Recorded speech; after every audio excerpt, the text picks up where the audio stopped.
It's safe to say I got your bitch. Doe. What up, world? You are watching the Doe BZo show. My co-host BZo couldn't make it today, but y'all know he will show up on the live feeds that we do on Tuesdays. Today's guest is none other than Brent Brooks out of the Metro, Columbia, South Carolina. He's here to talk to us about what he has going on. Let him know who you are and where you're from, my G. Yeah, what's going on? Yeah, this is Brent Brooks. Like Doe said, you know, I'm from Columbia, South Carolina, the Met. Travel down here to sit in the studio with him and get to know him better because we're fellow South Carolinians and let him know what's going on with my projects. I got a hot hit single coming out called Toucher, featuring Golden Child. We just finished up the video shoot this last weekend and got all the scenes down, and we'll be releasing it tomorrow at noon. Who produced that video for you, man? A guy named PD down in Charleston. He's got a media group called Jig Media. Jig Media, shout out Jig Media. Shout out to PD. Did an awesome job. Okay. Did an amazing job. Where'd you film the video? Different scenes. We had probably 7 different scenes, and we did them in different places throughout Columbia. We did some downtown Columbia. Yeah, we did some downtown. We did some in a restaurant, a nice restaurant. You know, one thing I don't see a lot of people do, is that the guy that produces, that directed is from Charleston. A lot of people don't take advantage of how gorgeous Charleston is. Columbia is gorgeous. Charleston is. But Charleston is. He told me that he's got so much footage down there because he lives there that it's nice for him to come up to Columbia. So something different. Yeah. Something different. Okay, cool. This thing is hip hop. This fucking thing about that we call hip hop. How long have you been seriously at it? I was serious at it from the age of 7 up to about 14 years old. Okay. When I was 7, of course, I started hanging out with the older guys in the hood and freestyling, and then I started writing pretty soon after that. By the age of 12, I had a manager, and I was connected with some people in Atlanta, and I'd opened up a lot of shows with some big artists. Outkast, Goody Mob, Mystical, Master P Tour. That's big. Chico the Barge. What's the craziest thing you've seen at a young age doing those tours and opening up? Cause I'm pretty sure being backstage, Well, the funniest thing that happened, the funniest thing that happened was when Mystical first pulled up. He pulled up to Club 559 in Atlanta in a limousine, and me and my homeboy was there to open up for him. Yeah. And we was inside doing sound check, and this little skinny black dude comes running in. I guess he was the chauffeur, and he said, "Who's got weed?" Well, we had like an ounce left, and we were gonna be in Atlanta for like another week, and so we were trying to hold on to it. Trying to hold on. And so he was like, "Look, I'll give you top dollar, and you can come sit in the limousine with me and Mystical and smoke." And my boy D said, "I wouldn't give a damn if he was president. I wouldn't care who you was. You got the answer." But that was something really funny. He was a clown. But I've seen some crazy stuff with fans. Yeah. You know, some of these guys, man, they are really. Hey, fandom is something different. Fandom is something different, man. Like that's, almost like, I hate to say it, really like idol worship. It is. In some cases. It is because they go to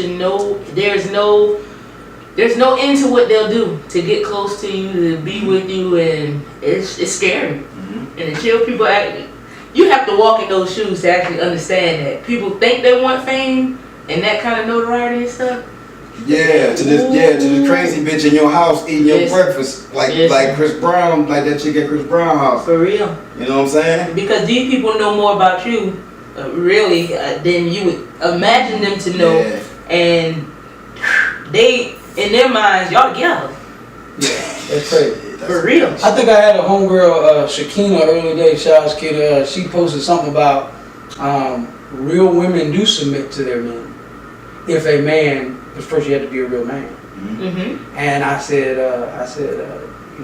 what you mean by that? I said, you gotta be a real woman. And we were talking junk, and then she put another post up after that goes with what you were just saying. Never mind. I'll run down Bunny Trail. Okay, cool. Yeah, let me hand that back to you. Question. I got a question. Okay. You know that hip hop is a black dominated genre. What hurdles have you had to encounter as a white rapper? Well, I had to hop hurdles ever since I was born, because I was born in the hood. So, Gotcha. and anywhere I've been, anywhere I'm at, it's been black communities, because that's just where my family was. Mm-hmm. And there's always somebody want to try me. You know what I'm saying? And even to this day, I mean, I could be up in a club somewhere and somebody see me balling out, and they just want to try me, and they get knocked out. You know what I mean? That's just the way it is.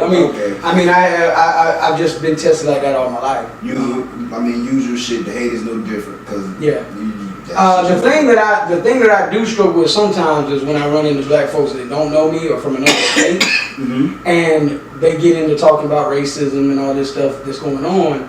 And the way I carry myself is just like any of y'all. You know what I'm saying? I'm not black, I'm white, I'm Indian, I'm Cherokee Indian and Irish, just for the record. Okay?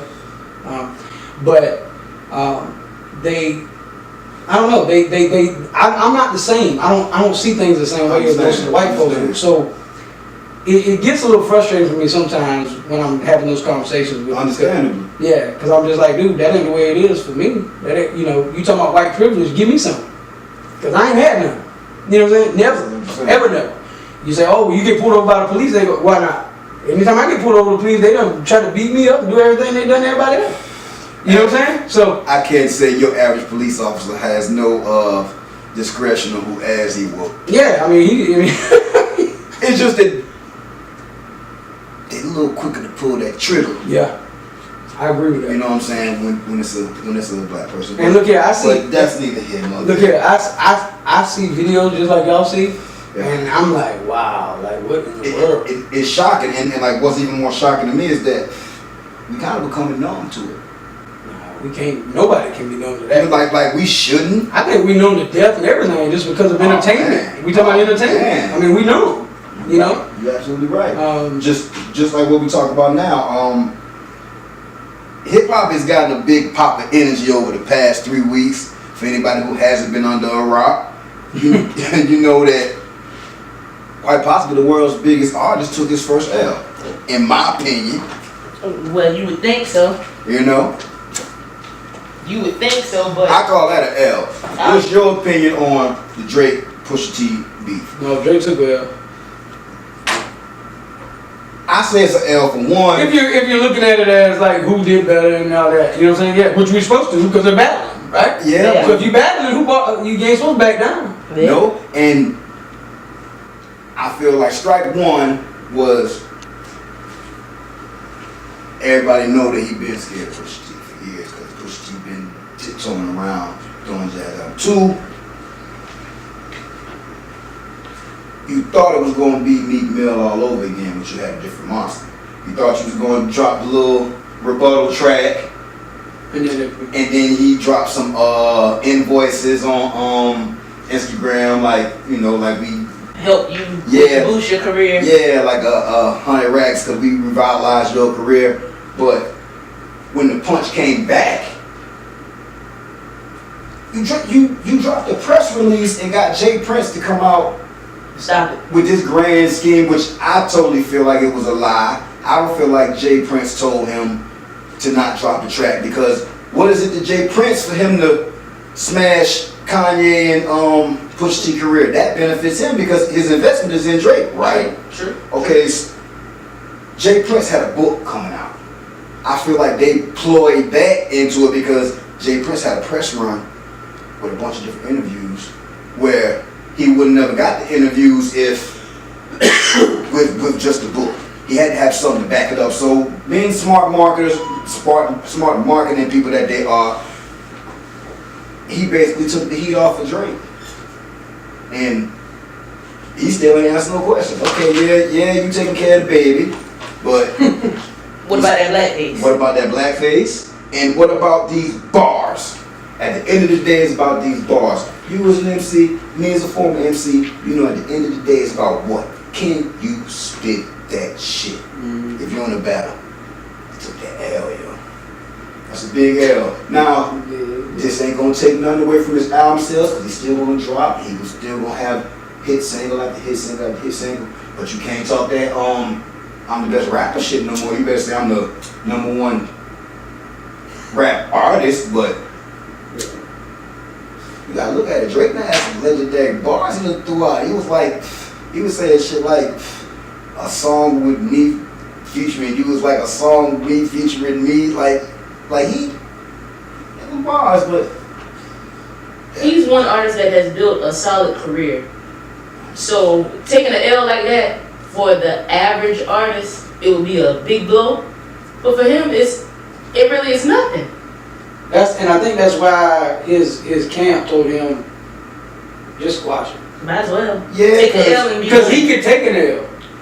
he can afford to take an L, but I feel like But in the street, I feel like I feel like as low as Pusha T went, he know that there's a lot more shit out there on me that he could throw in on him, because he had 100 racks out trying to find some information on Pusha and couldn't find none.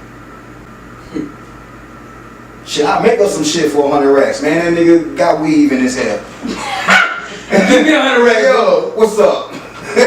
We burn the tip to this shit called Mystical. For 100 racks. Shit. But shit, also, this trolling thing has become a big thing, and how you feel about, although this is marketing genius, it's real dangerous, but it's marketing genius. It's like 50 Cent 2.0. Yep. How you feel about Tekashi and all this trolling and beefing that he got going on? It's been interesting because I peeped him out a long while back, and I was like, really ain't really had no time for him. Because musically, I don't know him. I know one song, and I probably know the first 3 bars. In the blick of you, on the stick of you. Exactly. Oh, what's the song? I think the song is Gummo or Jummo or some shit like that. He's not the one saying Gucci gang, Gucci gang? No, see? No, that's Lil Pump. See? Oh. Yeah. But no, I thought he did too. I had them all mixed up together. Like, yeah. It's like a whole jumbled up Oh, okay. bunch of different hair color dudes who you could get mixed up because He looks like, really and truly, he looks like Lil Fizz from B2K. Like, colored his hair and got tattoos on his face. Now that you say it, yeah. Like Lil Fizz. I mean, but On meth. you start out living in New York with Casanova, which you possibly get your teeth knocked out fucking with him. You know what I'm saying? Which is one. Then boom, you start beefing with the West Coast. Well, Game started, but you know, Game a troll. Game is a true troll itself. Or I feel like he crossing the line with these Chicago cats. Yeah. How you feel about that? Well, here's what I saw. When I first saw him, I didn't even want to. I was just like, okay, he's an artist. I wasn't interested. You know what I'm saying? I don't hear it. Then like you said, he's been popping up a lot. Yeah. You know, and so I'm looking at all this stuff, and Because it was everywhere. listen, you can't not see this kid. Yeah. He's just You know what I'm saying? Like, the only thing he ain't on is ESPN.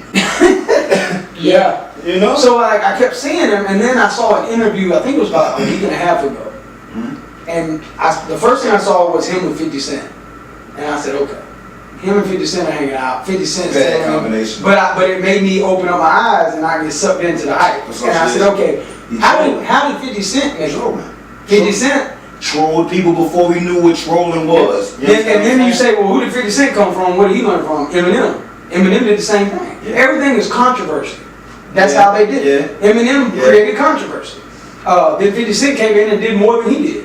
But now this guy is coming in and... But damn, to have to live the rest of your life. Yeah, now what he's doing, but what Eminem and 50 did ain't nothing like what he's doing. Yeah. Now, but see, the thing about Fifth is, Fifth got his bully on when necessary. You understand what I'm saying? This kid is not... Yeah, but he ain't 50 Cent. That's what I'm saying, but he's going way far beyond what 50 did. Like, is he gonna be able to weigh them 9 shots like 50 did? People forget 50 got shot 9 times. And then at the end of the day, they had talent to actually to fall back on too. And controversy opened the door, but yeah, the talent sustained them. You're absolutely right, but the only talent I see this kid got is marketing. Like, he's the best.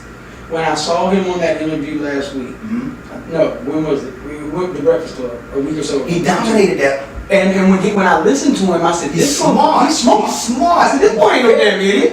I said, but he is an idiot when it comes to street.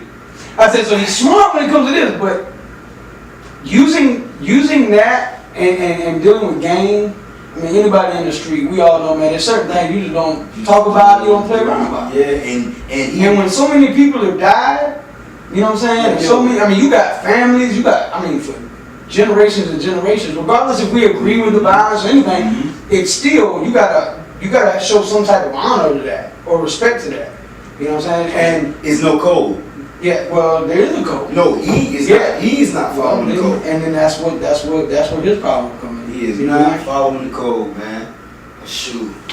Yeah, well, we ain't even gonna keep getting on that kid. I'm just pray for that kid and hope that kid don't get shot. Because he went to O Block, but he did it 5 in the morning. You know, every block did 5 in the morning. You know, he put him on O Block. I guess that's where she keep them from. And now it's a big uproar on, like, you know, he's acting like he was there at 10 o'clock. You know, you did that 5 in the morning. And you had mad police security with you when you did. Hey, did you ever see that video? Lil Wayne was in the SUV in California. And they got out and she checked him. Them boys, them rappers, but they weren't big. No. But they had him blocked in on that street. Yeah. Did you see how that SUV was jumping? How he was in that back jumping, making that, he was trying to jump around? Because he didn't know what it. Man, that's what happened. That's what will happen. Serious. And but I might have shared this the other day. After seeing how he went to O Block, I kind of feel like Tekashi 6ix9ine is a police implant. I mean, engineered to do what he's doing and get in places that the police couldn't get into and rile up people that the police couldn't rile up. You understand what I'm saying? And stick charges to it. man, you saying something like that now? No, like listen. No, you're right. No, I mean that's the shit that he gets away with. You understand what I'm saying? Yeah. Shit.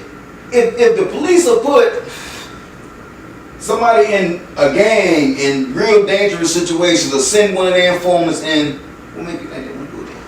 Oh yeah. Why wouldn't they? Where did this kid come from? He just popped up out of the blue, right? Like, before we knew, we were seeing rainbow hair every day. Yeah. Right or But wrong? no, but what you about to open up is something that people, I mean, shit. Hey, you heard it here, so if it come out later on, I'm a conspiracy theorist. I don't care how you feel about it. Yo, something we do on the Doe BZo show is what we call the bucket of truth. 10 random questions could range from anything from sports to life to hip hop to sex, drugs, money, and murder. Okay. You know what I'm saying? All we ask is that you answer the questions as truthfully as you possibly can. By the way, real quick, just to let y'all know, today's show is being brought to you by Reflections by P and the Neighborhood Barbershop Styling Salon, 4505 Soxley Boulevard, Unit L. But what we do is the bucket of truth. 10 questions submitted randomly by a whole bunch of different people. A couple people submitted through email. The Doe BZo show at gmail.com. Brent submitted some, BZo submitted some, and there's a blank question in here. Nothing on it. The key to that one is, if you pull it out, you get to ask me any question you want. But that's the one we want. I mean, Isn't that the one we want, everybody? man, shit, I'm gonna answer this truthfully as I can. As truthfully as we can. Hey, I heard you say that at the end, and I appreciated that. Cause I don't know what kind of questions coming out this bucket, Hey, and I'm not going to make I'm not going to hurt myself. So you want me to pick one? Oh yeah, 10 of them. Like Dave Chappelle said, I plead the fifth. And there's only one in here that's blank? Yeah. Oh, that ain't right. Y'all need to go ahead and call in, email in, tell him he needs to have Vary it out a little like bit. half the amount of these so we get a shot at him every once in a while. Nah, man. I gotta protect myself. I gotta be on here every week. I ain't trying to get shot. I ain't trying to get shot at every week. Fat ass and tootie booty. You know what? What's a tootie booty? Like one that ain't got no hair? Them little tiny little ass? Yeah, the little small. The one that be trying to shake and it don't do nothing? Small little cute. Instead of a jello jiggler, it's like a damn little fruit roll up or something. Yeah. Okay. So you know, with the answer to that for every man, I would say, fat ass. Fat ass. Hey, that question is the most prevalent question ever. Here, Brent, because I know you want to throw this one away.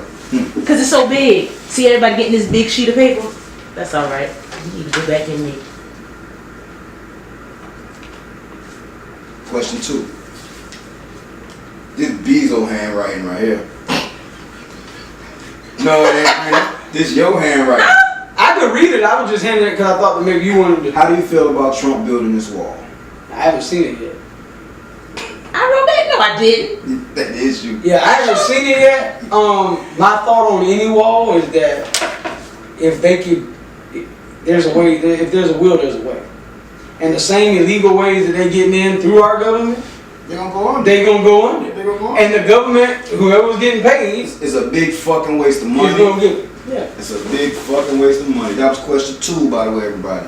Question 3. Alright, I'll read this one. What's the craziest thing to ever happen to you in your life? Or should we say most embarrassing? Oh, embarrassing or crazy? Okay. I mean, you can interpret it any way you want. The most embarrassing, the craziest. Well, when I say craziest, I was thinking about something traumatic that happened. Okay. Okay. In 1998, I got jumped on by a mob of people. Mm. I got beat with bats, tree limbs, and 2x4s.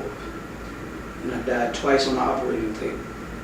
That was the craziest thing that ever happened in my life. Oh man, we should have been on that. What brought on that? Yeah, like what? Well, it ended. I can talk about it now because it doesn't incriminate me because I already did my time. But Okay. we used to not only sell coke, but we did home invasions on other coke dealers. Mm. Because our whole mindset was, and I don't live that life now, so I can talk.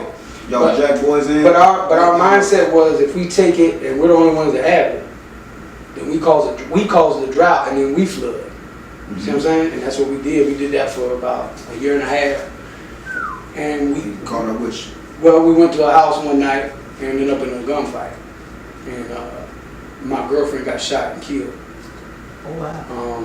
When I got arrested, we can talk about it. Y'all can pull it out. All right. So when we got arrested, there was 9 of us.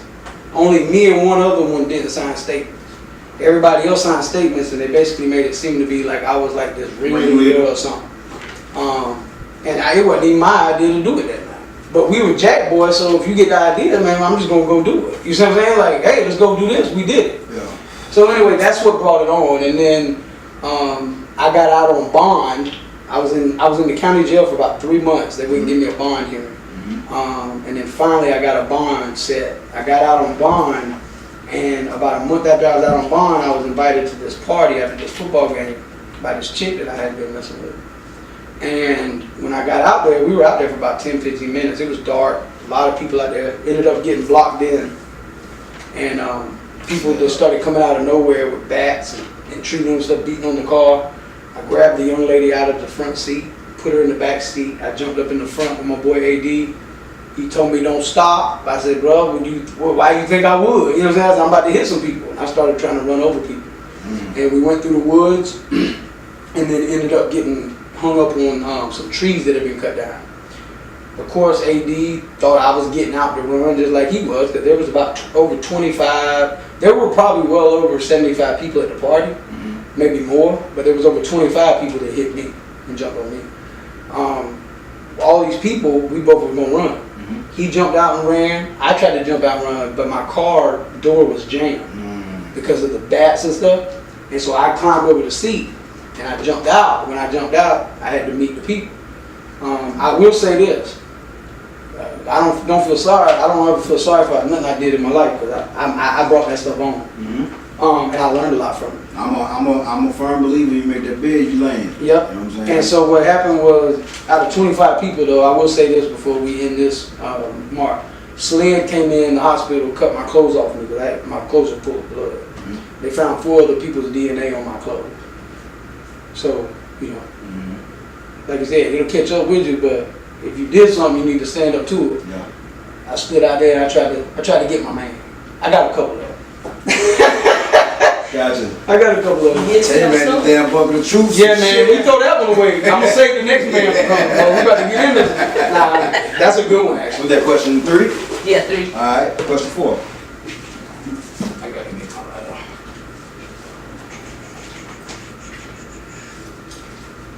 If you had a choice to sign with Birdman or Rick Ross, who would you choose? I don't know who wrote that question, but I'm telling you, I don't know what way you set me up. Hey, but it's it's probably some people that's willing to take that Birdman route. If we won't go, I'm not going into depth with it, but I mean, it'd be about who gave the best deal, who gave you the most percentage of ownership with your material.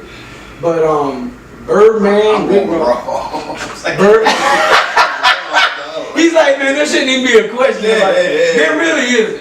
I would go with Raw, but I wouldn't mess with Bird. Yeah. It did Lil Wayne. I mean, Lil Wayne just got out of that thing. Yeah. Is it completely out? Yeah. He's straight up signed to Universal now. He got 10 mil from Birdman. He got the Carter back, and he got deal with strictly Universal. All right. Question 5. Biggie or Tupac? It's always Pop for me. It's always Pop for me. Always Pop. Because you could feel his music. I'm a big fan, so it's just. I mean, that's cool. I'm not against Biggie. It's just about preference. It wasn't like I'm against it. I listen to Biggie too now. Yeah, it's just preference, but it's like if you gonna equate. But if I picked him, I gotta go Pop. Because Pop, man, you can feel him. Like, that's why, man, that's why everybody like it. That's just because Pop used to yell, "Remember me!" I don't know. I think it's because I mean, like Pop was that dude. I can't knock nothing about Pop. Pop was icon. Yeah. What question we on? You don't want to talk about Pop. You know he a big man. He's like, man, I mean, I'm not. I want to talk about Biggie. Like Pop fans is like the beehive sometimes. So you better just be quiet. No, I ain't going all that. I wasn't like that. I'm just saying about Biggie. I'm talking about like the viewers. Like I gotta be a little cautious when Well, y'all asking some personal questions then. Hey man, fuck the truth. What age you lost your virginity? Hey, when I was 11. I bet you heard. I don't know if I did any pop. We were young. But yeah. Alright, we're number 7. You crazy as well.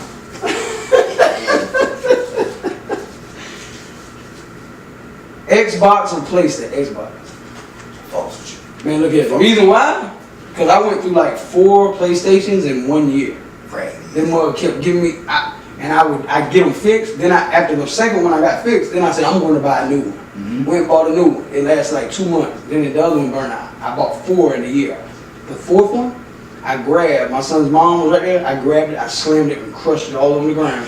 The PlayStation, and I said I will never buy another one. And I went to Xbox, and now we got Xbox One. And yeah, we just rolled with that. Question 8. Forever.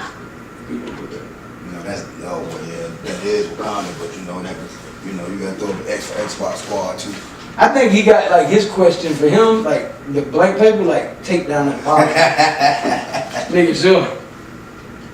If you could switch places with one person, who would it be? You live the rest of your life like one complete switch. I don't want to do that. I like my life. I like me. I don't want nobody else's life. Hey, that's been the most common answer. Well, then let's think. No. Like I actually appreciate that because that's a question that you would think somebody be like. When you were younger, you would easily say, "Oh, I would like to be like your favorite whoever." Mm-hmm. But once you get to a certain age, no. Yeah, we don't want to be like nobody. Well, I don't know. Maybe there's some people that are like that. They still chasing. Yeah, you're right. Question 9. Question 9. I'm checking it to see if there's. Hold on. I think that was. Oh, okay. All right. I thought you might have wrote the little like it was blank. That's blank now. Yeah, that's blank. That don't count. Why don't that count? That's blank, right? That's blank. Okay. And it was in the bucket of truth, right? That's blank. And it was in the bucket of truth, All right? right. Question 9. Ask me. You got one? Come on. I ain't got nothing. I'm gonna get back to that. I'm gonna ask you. I can give you the question after. I got question 9 or 10. That's 10. Okay. Look. Who's better, KD or LeBron? Well, you have to say LeBron because LeBron has achieved more. But I like KD's game a lot. I actually like KD more than LeBron. Personally, I like KD more than LeBron, but I feel like LeBron has achieved more. So I would say he's better. Okay, That's my way of getting that answer. But you said you like KD better. Why? Just because just the way he carries himself in the game he plays. Because I played ball growing up, so I'm a ball. I can still ball, man. Just to let y'all know out there. Okay. Yeah. Okay. Hey, when you come out of Eau Claire, man, you got a ball. Man, you know where we from, man. Huh? We at y'all every year. Huh? State championship. Okay. We there. Okay. Tired. I'm just telling you, I came in the area with Coach Glenn. So everybody from the net know that. Coach Glenn. Coach Glenn had the rock here. Shout out to Eau Claire too. Rocking out there. Yeah. Yeah, I just like I like the way KD carries himself. I don't really like LeBron's attitude and the way he has done things. I think he's a crybaby. I think, and I'm gonna tell you right now, Michael Jordan is the GOAT. There's only one GOAT, Of course. and he is the GOAT. Of course. And one day somebody will surpass him. Yeah. One day, just like every great. Yeah. But not today. Not today. This is a big discussion that I'm having on my live feeds. Like, everybody think that I'm like the biggest LeBron fan in the world. No, I always acknowledge Michael Jeffrey Jordan as the GOAT. Yeah. Hands down. If he made it to the finals, wasn't no question. Mm-hmm. I watched those games. You know what I'm saying? But as far as the players that's playing now, hands down, LeBron's the best. I think he is. You know, okay. Um, Well, you can ask me that question, man. Last question. Why did you stop rapping? The game got cluttered, man. It's too many rappers and not enough fans. You wanna know why records stopped selling? Because everybody became a rapper. That's true. But if you're a true artsman, I'm sure you still can flow. Yeah. Okay. Yeah. Because that shit never stop. It But the drive and it got crowded for me, man. And I'm a lyricist, and being from South Carolina and the market I was trying to hit, they were straying away from that. And you know, I'm just smart at reinventing myself. I seen you so- smiling over there when you say you're a lyricist, bro. Yeah. Because that means we're gonna really be good. See, if you grew up in hip hop, you know what I'm saying? Like we've been doing it all. Like this ain't like a fad for me. Like I've been doing this. This was a soundtrack to our lives. Yeah, like and it was part of who I became too. And there was some negatives to that too. Of course. And we can get to that on another day. Hip hop has done a lot more harm to society than it. I mean, it's made some billionaires. It's introduced our black people to two of our first young black billionaires. You understand what I'm saying? It's providing jobs. Yes, it is. It's keeping a lot of the young black boys that would be out there getting into some dumb shit. They still get Doing some shit. They're doing some positive stuff, but I think most for the most part still doing. But oh yes. yeah, most of them still doing the dumb shit. But once them folks sat down in the 90s and had that meeting on what direction they was gonna let hip hop go, and it went from KRS-One, you know, digital. Yes. Once we went from there to NWA, hip hop has been a weapon used against us. But do you think that happened because somebody else chose that, or do you think it happened? Yeah, Well, we know the powers that be sat down and had a meeting in the early 90s, a pool party to be exact, I could be wrong, and they decided what direction, because what you gotta understand, it's really only three. Well, they decided which direction they wanted it to go, but Which still, one they were going to promote, But which one they was going to put in our face, which one they were going to put in our magazines, which ones they were going to put in our newspaper at the time. That's true. Then when the internet But hit, people still got, but still people have to, and you're right, because marketing and all that is powerful, and it's like it's big marketing. I've done marketing. Mm-hmm. Okay, when I was in the business world for 12 years, I've done marketing in a lot of different areas. Mm-hmm. Marketing is basically brainwashing.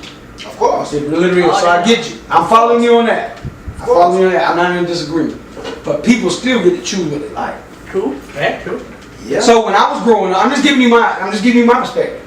There ain't no rights or wrongs on it. We cool and we vibe and we cool. So when I'm coming up, I started out by hearing self-destruction. You know what I'm saying? Well, I get it. Okay. LL Cool J was like, when I was a little boy, Michael Jackson and LL Cool J they was my hero. Listen, the first song I ever memorized was I had my sock on. LL. Oh, I had a sock on my hand with the cut. And I would. you could tell you shit. I had the little Fisher Price, the little vanilla looking Fisher Price record player. Yeah. And all I had was Michael Jackson's Thriller, Footloose, the soundtrack. Yeah. The original now. We ain't talking about the new stuff. The real stuff. The original. The original. And then I had the little engine that could, because it came with the Fisher Price. You know what I'm saying? Scratch the fuck out them records. Huh? And I did start scratching them. I couldn't do nothing with that Fisher Price. No. Just tear them up.